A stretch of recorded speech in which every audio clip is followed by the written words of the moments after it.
Konu güzel. Stresi konuşacağız hocam. Siz bana söyleyin. Birinci slide, ikinci slide. Ben geçeyim. Şöyle stres bizim de temel konularımızdan bir tanesi. Benim hem üniversitede derslerim açısından hem üzerinde çalıştığım kendi özel konularım açısından hem de dışarıda özellikle insanlar popüler düzeyde sinir bilimini merak ederken en çok sordukları soruların başında bu geliyor. Sebebi işte modern insanın en önemli sorunlarından biri olarak geçiyor bu stres meselesi. Şimdi şöyle bir çapraz sorguyla strese bağlı hastalıklara bir baktığınızda aslında insanların ölüm ve sakatlık sebeplerini çok büyük bir oranda strese bağlayabiliyorsunuz toplamda. Dolayısıyla bu stresin kaynağı, etkileri ve yönetimi falan meselesi sanıyorum bütün dünyada da ciddi önem arz eden bir mesele. Bizim açımızdan, sinir bilim açısından temel sorun beynin hem işlevsel verimliliğini bozuyor hem de beynin fiziksel yapısında ölçülebilir. Hem mikro hem makro düzeyde bir takım olumsuz değişikliklere sebep oluyor. Aktivite düzeylerini düşürüyor. İşte sol üstte görüldüğü gibi nöronların uzantılarını, dallarını, dendritlerini ve bağlantı yapılarını bozuyor. Neticede beyinde hacimsel olarak küçültmeler meydana çıkarttığını biliyoruz. Tabii bütün bunların işleve yansıyan da bir tarafı var. Ben daha ziyade bugün kısaca yani neden biz böyle biyolojik alemde bir canlı olarak neden stresten bu kadar etkileniyoruz? Diğer canlılara niye böyle bir şey olmuyor?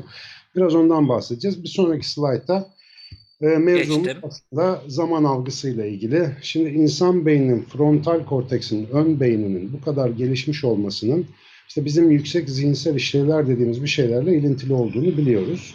Zira Tamam. burada hasar verdiğimizde biz bu zihinsel işlevleri önemli oranda yitiriyoruz. İşte nedir onlar? Bu genel kompleks akıl yürütme, zaman algısı, işte hazzı erteleme vesaire gibi biraz daha böyle insana has bildiğimiz yetenekler burada. Hı hı. Bir başka önemli yetenek de yine burayla ilintilendirilen, yani tam burayla %100 ilgili değil ama ağırlıklı olarak ön beyinle yürütülen zaman algısı ve zamansal planlama meselesi var. Bana da çöp kamyonu geldi. Ne kadar güzel oldu. Şimdi Ay. bu zamansal planlama meselesi bize birkaç farklılık veriyor diğer canlılara göre. Hı hı. Birincisi öleceğini bilen, kendi ölümünün farkında olan ve ölümün bütün türdaşlarımız için ve canlılar için geçerli olduğunu zihnen kavrayabilen bildiğimiz kadarıyla tek canlı biziz. Yani kendi ölümümüze dair farkındalığımız var. Malum bu psikolojide ve psikiyatride de önemli anksiyete kaynaklarından bir tanesi. Gerginlik yapıyor bizde temel düzeyde. Gerçi günlük hayatta bunu çok bazen hatırlayamayabiliyoruz, aklımıza gelmeyebiliyor ama neticede önemli bir mesele. Bu hani evrimsel olarak hayatta kalmamıza çok faydalı olan geçmişten ders alıp geleceğe yönelik orta uzun vadeli planlar yapabilmek gibi bir yetenek aslında uzun dönemde bizim endişe yaşamamıza sebep olabiliyor. Sadece ölüm de değil, Hı. doğadaki beyinler genellikle sakınma devrelerini öne alırlar. Yani biz gelecekte bir takım olası durumları hesaplarken olumsuz olasılıkları öne alma eğilimindeyiz. Kedilerin bizi her gördüğünde kaçması gibi. Hı hı. Olumsuz olasılığı öncelersen hayatta kalma ihtimalin artar. Bu da Çünkü yanlış alarm ama seni tabii hayatta tabii. tutan bir yanlış alarm olur. Şimdi geleceğe yönelik düşündüğünde de devamlı olumsuzu öne çıkaran bir zihin bizi hayatta tutma amacını taşıyor ama bu aynı zamanda bize birazdan konuşacağımız gibi fizyolojik stres sinyallerini tetikleyici de bir etki yapıyor. Sonraki slayta da geçebiliriz. Yani bütün bu Tamam. hadiselerin merkezi işte bu ön beyin Frontal lob. dediğimiz frontal lob dediğimiz yer. Şimdi bu ben hani bizim pirlerimizden diyorum Robert Sapolsky bir sonraki slaytta Hı. 5 numarada bir kitap yazmıştı tabii zaman. İşte zebralar neden ülser olmaz diye. Şimdi bu kitabı ben görmeden önce de devamlı derslerimde şey derdim. Yani tabiatta bizim gibi psikiyatrik hastalıklar neden gözükmez? Gözükse de neden çok uç koşullarda gözükür? Hep onun muhabbetini yapardık. Sapolsky de bu kitabı ve özellikle hani kitaba ulaşmak biraz zor, dili de biraz ağır bir kitap ama internetteki konuşmalarını izlerseniz mesela insanın stres üretme, psikolojik stres üretme açısından benzersizliğine vurgu yapan çok önemli argümanları var. Biz diğer canlılardan ayrı olarak zihnimizde stres üretip onunla etkilenebiliyoruz. Nasıl ki var olmayan bir limonu düşününce ağzımızı sulandırabiliyorsak, olmayan tehlikeli ya da endişeli durumları da zihnimizde evirip çevirerek bir şekilde stres üretme şansına sahibiz. Geçmiş travmalarımız da bize bu etkiyi yapabiliyor. Onları her hatırladığımızda, hatta hatırlamasak da bilinç dışı düzeyde onlar devamlı bedenimizde bir takım değişiklikler yaratacak tepkiler Bunu üretebilir. nereden biliyoruz hocam? Yani bilinç dışındaysa hatırlamıyorsak bunu nasıl bulmuşlar? Bunu bulma dediğin şey bu zaten deneyimlediğimiz bir şey. Hani bu Hı. tecrübeyle bir şey. Mesela şimdi sen mesela psikoloji dalındansın değil mi? Doğru biliyorum. Evet. Mesela işte Klinik zaten aynen, yani tam bu iş için. çocukluğunu anlat karikatürü vardır yani. Şöyle bir geçmişe gidilir, sürekli bir Tamam. travma bulmaya çalışılır. Mesela bu ta bağlanma kuramlarına kadar gidiyor bu işte. Bağlanma kuramları nasıl günlük hayattaki tepkilerini belirliyorsa oradaki her türlü duygusal kod zaten doğuştan işte beynin Bir saniye hocam. Skype takıldı. meselesinden kaynaklı bir kalıp oluşturuyor. Bu Hocam kalıp, son cümleyi bir daha alalım mı? Takıldı orada bir evet, şeyiniz. bu mesela ta ilk başta bağlanma kuramlarında söylediği gibi erken yaşam deneyimlerinde oluşan, özellikle hani travmatik bir şeyler olduğu zaman daha da geçerli bu söylediğimiz, ilk yaşam deneyimlerinde oluşan şiddetli duygulanımlar ve işte tepki kalıpları daha sonra hayatta biz bilinçli olarak onları hatırlayıp iş görmesek de otomatik olarak bizden çıkıyorlar. Dolayısıyla bu geçmişin mesela ben o kadar hayvanda çalıştım, işte fareler, kediler, köpekler, şunlar bunlar. Çocukluk travması gibi bir duruma hayvanlarda rastlayamıyorsunuz. Onlarda Hı. sadece biraz işte böyle şartlı öğrenme tarzı bir yapı var. Ama insanın hani ruhsal aygıtı çok karmaşık. Bu da benim mesela yorumum. Bunu bir yerde okumuş değilim. Zaman algısıyla doğrudan ilintili olduğunu düşünüyorum bunun. Bir sonraki slaytta bizim bildiğimiz işte kitabi, sempatik, parasempatik sistem hikayesi var. Şimdi Tamam. normalde tabiatta bütün hayvanların sahip olduğu bir stres ve işte karşı stres sistemi, stres karşıtı sistemler iki tane. Bunlar aslında çevresel sinir sistemimizin sadece işlevsel olarak ayırabildiğimiz tümleşik iki parçası. Eğer tehdit yoksa, rahatımız yerindeyse genellikle parasempatik aktivite vücudumuzda baskın. Ne oluyor?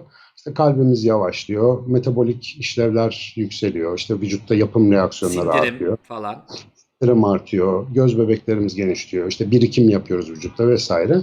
Göz bebeklerimiz daralıyor, pardon. Hani ışık daha az girsin. Uykuya hazırlık döneminde gördüğümüz genellikle bir rahatlamış beden halini düşünebilirsiniz. Fakat bir saldırı, bir tehlike yahut egzersiz gibi yahut cinsel ilişki gibi yüksek enerji gerektiren bir durum varsa bu durumda da sempatik aktivite vücudumuzda kompleks bir takım reaksiyonların ortaya çıkmasını sağlıyor. İşte bunun daha önce siz bu kanalda da sen anlatmışsın hatta işte iki Evet. tane temel bileşeni var. Birisi işte beyin üzerinden ilerleyen nörohormonal yol HPA ekseni dediğimiz eksen. Bir tanesi de işte sempatik sistem üzerinden adrenalin ve onunla ilgili işte katekolamin yolları vesaire var.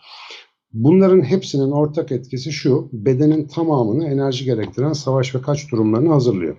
Şimdi bir sonraki slide koymamın sebebi şu: tabiatta stres niye lazım? Hı. Aslanlı kaplanlı olan şu Evet kaplanlı. oradayız.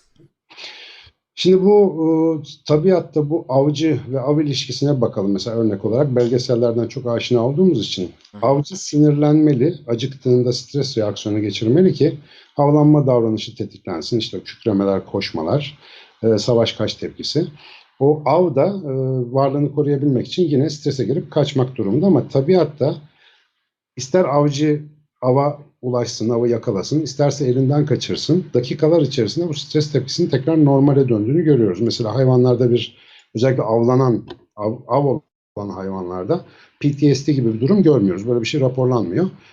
Travma sonrası stres bozukluğu gibi. Çünkü doğa içerisinde bu hayvanların muhtemelen yine ön beyinlerinin çok gelişmemiş olmasıyla ilişkili kompleks akıl yürütmeleri yok. Yani bu adam her hafta beni kovalıyor, yarın gene kovalayacak, lanet olsun, ben ölmek istiyorum falan gibi bir şey görmüyoruz tabiatıyla.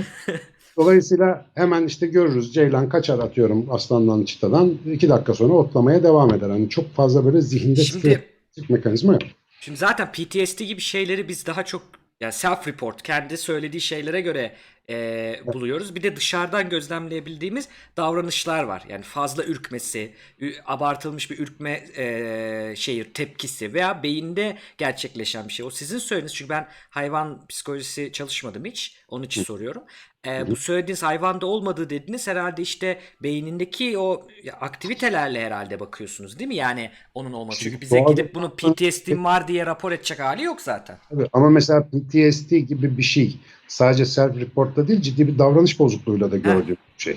evet, Yani mesela dışarı onlarla buluyoruz yani. tabiatta düşünsene, hani biyolojik aleme şöyle bir bak.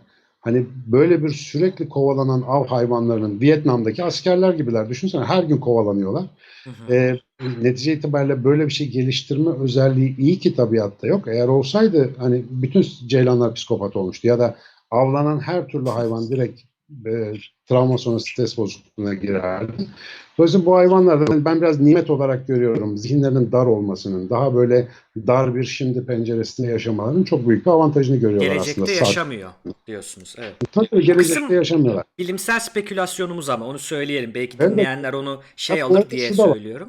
Tabii benim mesela esas önemsediğim şey aslında bilimsel spekülasyondur. Çünkü tabiattaki bütün hayvanları tekil tekil beyin mekanizmaları açısından çalışmanız pratikte mümkün değil. Hani laboratuvarda beyin araştırması yapmanın ne kadar zahmetli bir şey olduğunu gördüğünüzde çok aslında izole koşullar altında yaptığımız şeyler bunlar ve tabiattakileri biraz da olmayan ergi yöntemiyle bakarak yani insanda ya da laboratuvar hayvanlarında yaptığımız çalışmalarla biraz çıkarabilmemiz lazım gibi geliyor bana.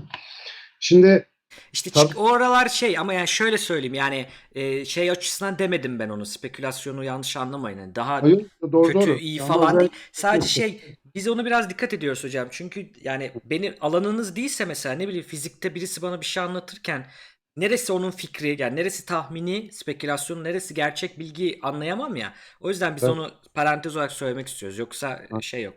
ben bunların hepsini zaten hani bir kitabi bilgi ya da bir makaleye dayalı bir şey olduğu zaman onu ekstra muhakkak belirtirim zaten Tamam ki hocam. dersler de onu yapmak gerekiyor.